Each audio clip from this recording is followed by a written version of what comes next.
Selamat pagi kepada Bapak Ibu Guru yang saya hormati dan teman-teman yang saya kasihi. Marilah kita mengucap syukur atas kasih dan kemurahan Tuhan. Kasih-Nya hadir di tengah-tengah kita lewat kehadiran teman-teman sekalian dan melalui keluarga kita. Mari kita merayakan kasih Tuhan yang agung dan mulia dengan menyanyikan lagu NKB 17, Agunglah Kasih Allahku. Agunglah kasih Allahku, tiada yang setaranya. Neraka dapat direngkuh, ketika pun tergapailah. Karena kasih-Nya agunglah, Sang Putra menjelma.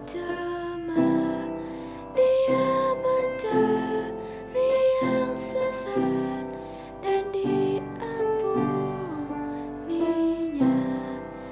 Oh kasih Allah agunglah, tiada bandingnya.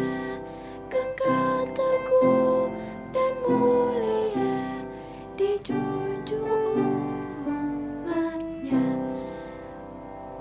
Apabila zaman berhenti dan tahta dunia pun lebur, meskipun orang yang keji telah menjauh dan terkabur, namun kasih-Nya tetaplah teguh dan mulia.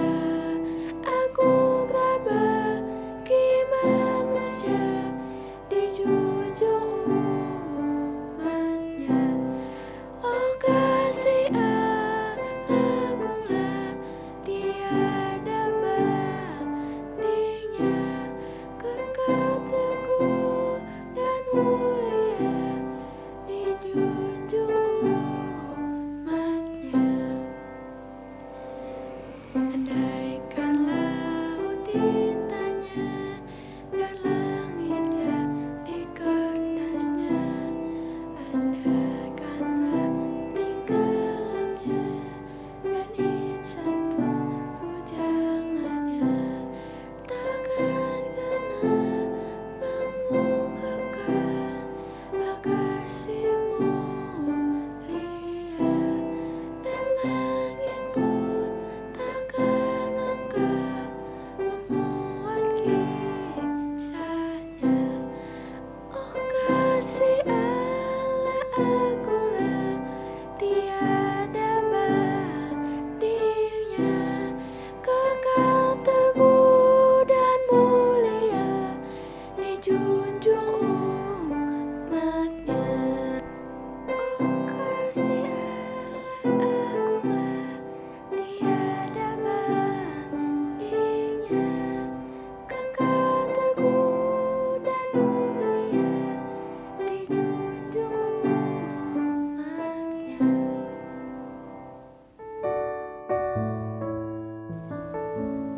Bapak dan Ibu Guru serta teman-teman, keluarga adalah salah satu tempat di mana kasih Allah dinyatakan. Namun, apakah kita merasakan kasih itu? Kadang kita menemukan hal yang sebaliknya. Di tengah keluarga, kadang kita bertanya sekaligus bergumul, apakah kasih Allah memang nyata melalui keluarga kita? Hari ini kita akan belajar dari tokoh Yusuf saat menghadapi saudara-saudaranya yang telah menyakiti dan bahkan menjual dirinya. Kasih Allah yang menyertai Yusuf memampukan ia memberi pengampunan kepada saudara-saudara dan seluruh keluarganya. Maukah kita belajar dari tokoh Yusuf? Dengan itu, marilah kita menyanyikan Kidung Jemaat 467, Tuhanku bila hati kawanku.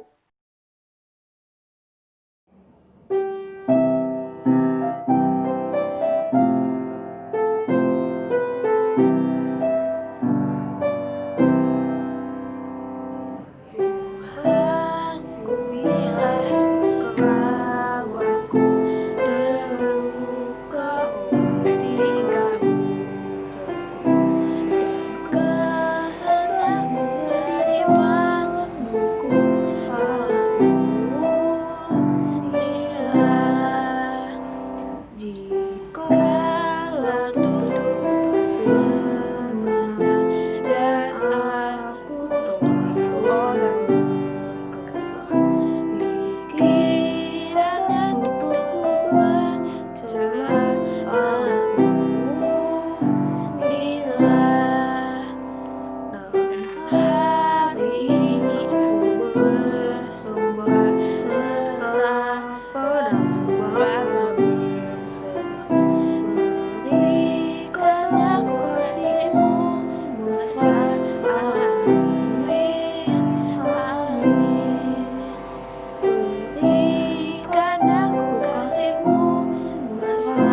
Shalom, saudara yang terkasih. Sebelum kita membaca firman Tuhan, kita bersukacita dengan perenungan firman Tuhan. Mari kita bersama-sama berdoa. Mari kita berdoa.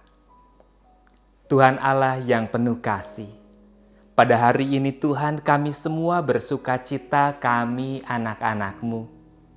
Kami diberkati, dan kepada kami semua diberikan kesempatan untuk mengenyam pendidikan, dan semuanya adalah karena anugerah Tuhan.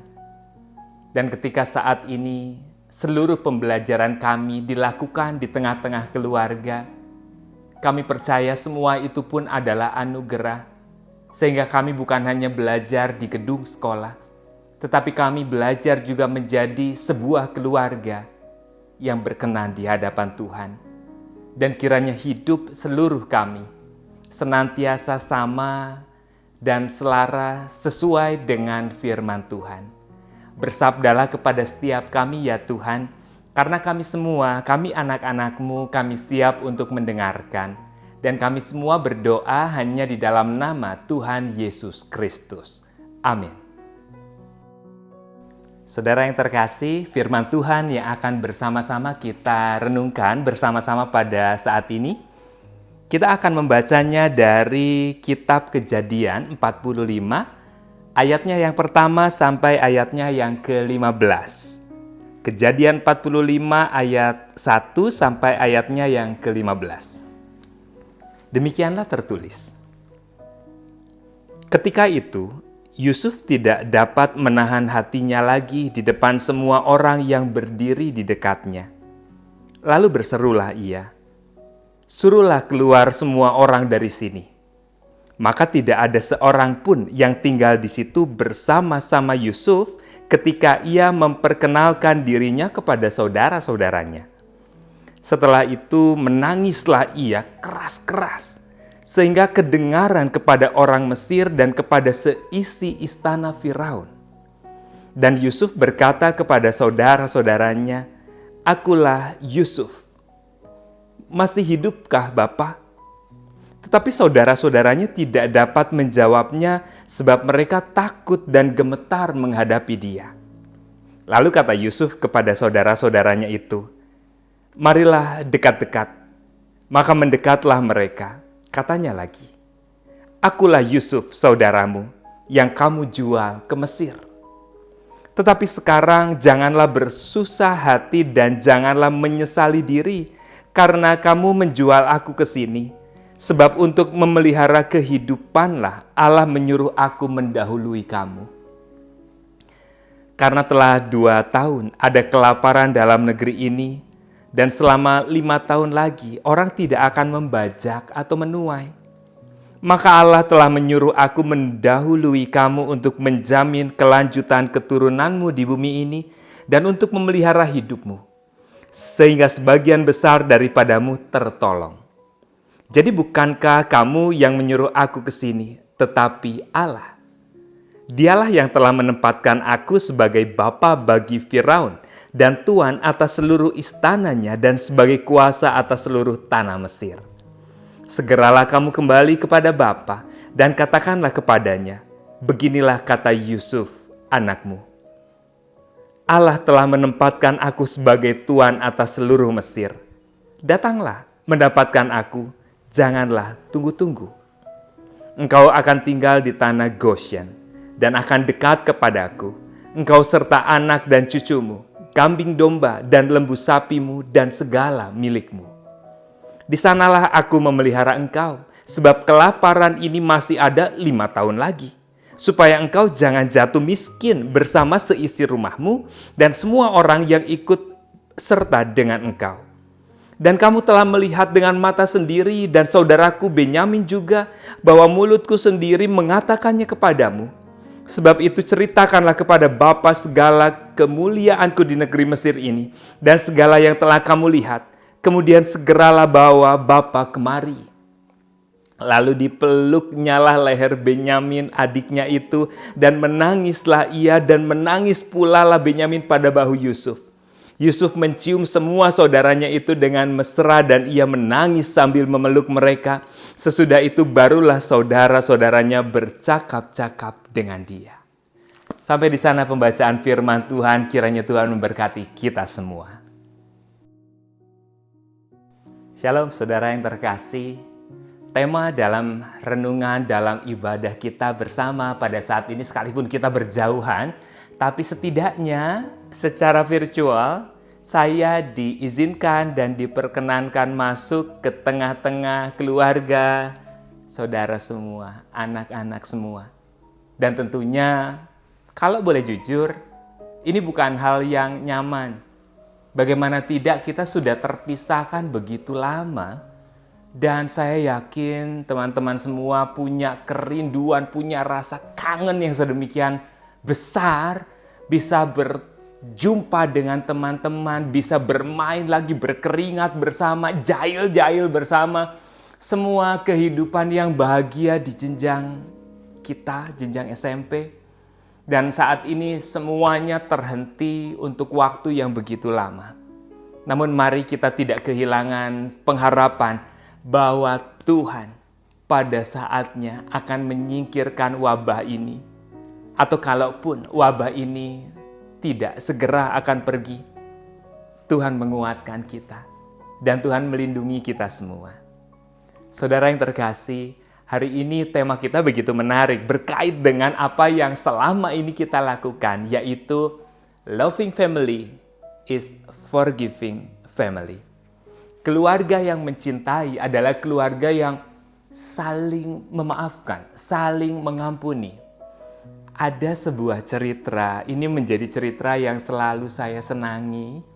Ini kisah tentang seorang perempuan yang ketika kecil, ia dimarahi oleh bapaknya untuk sebuah pilihan hidup yang gak setuju. Gak sama dengan apa yang diinginkan oleh sang ayah.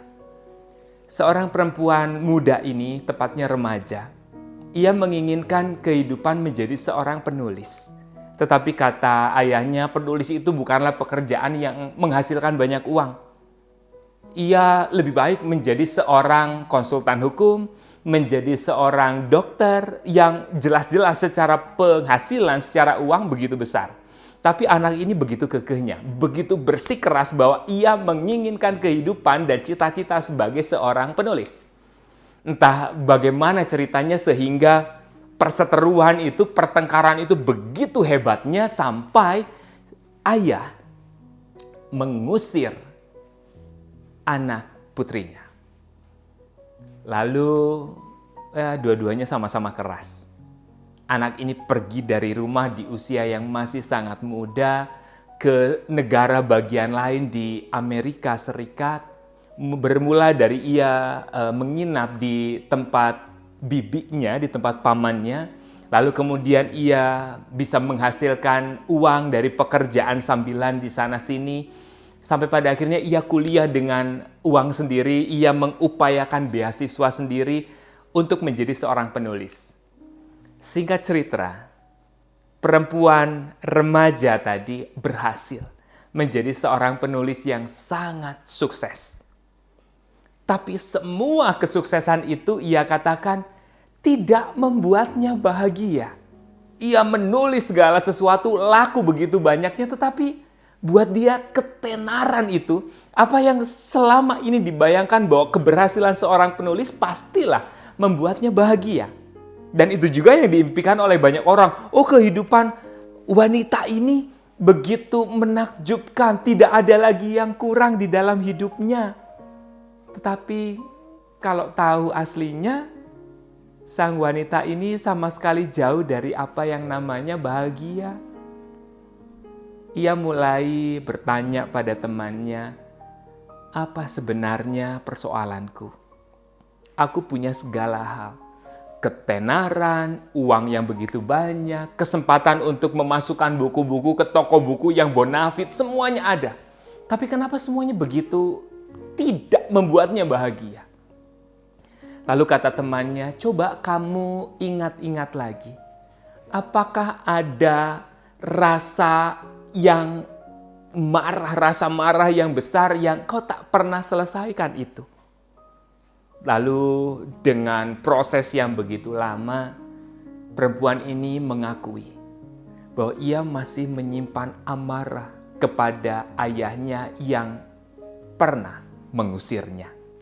Lalu temannya menyarankan supaya ia menemui ayahnya dan memaafkannya.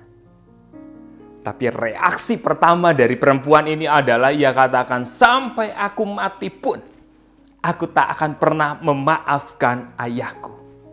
Dan lihatlah, ia membawa terus kemarahannya, bahkan di tengah kesuksesannya ia terus marah. Dan ia merasakan bahwa semakin ia marah, semakin ia jauh dari hati yang tentram. Ia jauh dari hati yang bahagia atau kehidupan yang begitu tentram, tidak pernah dirasakan sama sekali. Lalu ia mulai berpikir, baiklah, aku akan mencoba datang ke rumah itu dan memaafkan ayahku. Lalu dia mulai berkemas, ia menyiapkan segala sesuatunya, lalu ia pergi. Berangkat ke negara bagian di mana ayahnya itu tinggal. Beberapa meter sebelum ia sampai di rumah, ia melihat rumahnya dari kejauhan. Dan ia melihat bahwa, apakah perlu semua ini kulakukan? Tapi dia berpikir, aku sudah sampai di sini, aku harus melakukannya. Dia mulai jalan sampai ke dekat rumah. Ia mulai mengetuk pintu itu. Pintu rumahnya sendiri yang sudah puluhan tahun ia tinggalkan. Tidak ada kabar berita. Ia ketuk pintu itu. Dan seketika ada seorang pria yang membukakan pintu. Pria yang tidak lain adalah ayahnya sendiri. Masing-masing kaget dan terdiam. Lalu si anak ini yang sudah lama meninggalkan rumah itu mengatakan, ayah, hari ini aku datang untuk memaafkanmu. Aku sudah memaafkanmu. Lalu ayahnya belum sempat berbicara apa-apa, dia langsung pergi. Pulang ke negara bagian di mana ia menjadi orang sukses. Dan di perjalanan ia menitikan air mata. Dan ia merasakan ada sebuah kelegaan luar biasa. Bahwa selama ini ketidakbahagiaannya bukan karena ia tidak mendapatkan segala sesuatu, tetapi karena ia tahu ada yang ia biarkan mengganjal, yaitu amarahnya. Ini mirip dengan kisah di Kejadian 45. Yusuf itu orang baik. Ia disakiti luar biasa oleh saudara-saudaranya. Dihina dan bahkan Yusuf tidak diakui sebagai keluarga. Menyakitkan sekali. Ketika ada di sebuah pergaulan dan masing-masing memperkenalkan diri, Yusuf dikatakan, dia mah bukan adik saya, dia bukan saudara saya. Rasanya hancur. Sampai Yusuf dibuang. Dan saudara, Yusuf justru dipakai Tuhan melalui penderitaan. Dan apa yang ditunjukkan Yusuf? Kesuksesan Yusuf itu bukan karena dia menjadi penguasa Mesir. Keberanian Yusuf, kesuksesan Yusuf di hadapan Tuhan adalah ketika ia mampu mengucapkan pengampunan, mengucapkan maaf terhadap saudara-saudaranya yang sudah menyakiti dia. Di sanalah awal dari kebahagiaan. Di sanalah awal dari mengasihi. Kita tidak mungkin menjadi orang yang mengasihi kalau di dalam diri kita ada dendam. Kalau di dalam diri kita ada amarah. Karena amarah hanya melahirkan kemarahan. Amarah hanya mengeluarkan kebencian. Nah, saat ini saya dengar juga cerita-cerita yang begitu menarik. Dikatakan bahwa semakin sering sebuah keluarga ini bareng-bareng di rumah, bukan tambah akur, melainkan tambah terjadi banyak sekali pertengkaran, banyak sekali perseteruan. Saya mulai berpikir, kok bisa ya? Lama-lama menjadi masuk akal. Kenapa? Karena selama ini Barangkali antar anggota keluarga, kita hanya sepintas saja ngobrol dan lain sebagainya. Tidak terlalu banyak karakter-karakter kita kelihatan karena waktunya tidak terlalu banyak bersama-sama. Tapi ketika kita bersama dalam satu keluarga, 24 jam bahkan, kelihatan tuh udah mah kita bosan, lalu kita bersama dengan keluarga tidak menemukan cara untuk menghilangkan kebosanan, maka yang terjadi adalah intonasi-intonasi yang tinggi, bentakan-bentakan, lalu kemudian setiap hari isinya adalah sebuah pertengkaran. Bagaimana mengawali supaya kita tidak merasa bahwa rumah adalah sebuah neraka? Sama seperti perempuan muda di cerita awal tadi. Mulailah memaafkan. Bahwa kalau kakak kita, adik kita, orang tua kita tidak sama dengan apa yang kita inginkan, katakan, aku memaafkan mereka. Aku mengerti mereka dan aku mau mengasihi mereka. Dan lihatlah hati yang mulia adalah hati yang dipakai Tuhan. Dan saya percaya setiap kita diberikan sebuah harta yang luar biasa dan bernilai lebih dari emas, yaitu hati yang mau mengampuni. Mari belajar memaafkan. Ketika kita muda, kita murah hati dalam memaafkan, maka semakin besar kita akan begitu mudah menemukan kenikmatan dan kebahagiaan karena kita tidak menyimpan amarah karena kesalahan orang lain. Selamat mengampuni, selamat mengasihi. Tuhan memberkati kita semua. Amin. Saudara-saudara yang terkasih, mari kita menyerahkan hidup kita kepada Tuhan. Mari kita berdoa. Tuhan Allah yang penuh kasih, kehidupan kami ini mudah sekali digoda oleh amarah, digoda oleh kejenuhan, digoda oleh berbagai-bagai kekecewaan. Dan jalan yang paling mudah adalah marah-marah. Dan ketika kami melihat dan menjadi kecewa atas perilaku orang lain, saudara-saudara di rumah, kami menyimpan amarah itu menjadi dendam. Padahal semakin kami menyimpan dendam, kami semakin jauh dari bahagia, jauh dari sukacita, dan amarah yang disimpan bagaikan racun yang kami biarkan untuk menyebar ke seluruh hidup kami. Oleh karena itu Tuhan, biarlah kami menyadari bahwa Tuhan sudah mengampuni kami dan kami belajar untuk juga mengampuni orang yang bersalah kepada kami, setiap saudara-saudara kami. Dan kami mau terus hidup di dalam pengampunan Tuhan. Dan saat ini Tuhan, kami berdoa bagi keluarga, bagi papa dan mama, bagi adik dan kakak, bagi bapak ibu guru kami. Lindungilah kami semua Tuhan, jauhkan kami dari wabah corona, dan kiranya kami semua boleh senantiasa penuh harapan bahwa keadaan, kondisi ini tidak akan selamanya seperti ini. Keadaan yang lebih baik akan Tuhan anugerahkan dan kami semua hendak mengaminkannya. Karena Tuhan berkuasa atas segala hal yang terjadi di dunia ini. Ya Tuhan, kami juga berdoa bagi bangsa kami. Kiranya kami semua boleh senantiasa menaruh harap dan percaya kami kepada pemerintah yang Tuhan percaya untuk memimpin bangsa ini. Kiranya Tuhan menjaga setiap mereka, melindungi dan juga menganugerahkan hikmat serta kebijaksanaan. Ya Tuhan, inilah doa kami, permohonan kami, yang semuanya kami panjatkan kepada Tuhan hanya di dalam nama Tuhan Yesus Kristus. Amin. Bapak Ibu guru serta teman-teman, nyatakanlah kasih dan cinta di tengah keluarga. Terimalah setiap anggota keluarga satu sama lain dan saling mengampuni serta memulihkan. Maka keluarga kita selalu hidup indah sebab kasih Tuhan selalu menyertai kita. Bapak Ibu guru serta teman-teman, marilah kita menyanyikan satu pujian. Terima kasih untuk cinta.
saudara-saudari yang terkasih, mari kita terima berkat Tuhan.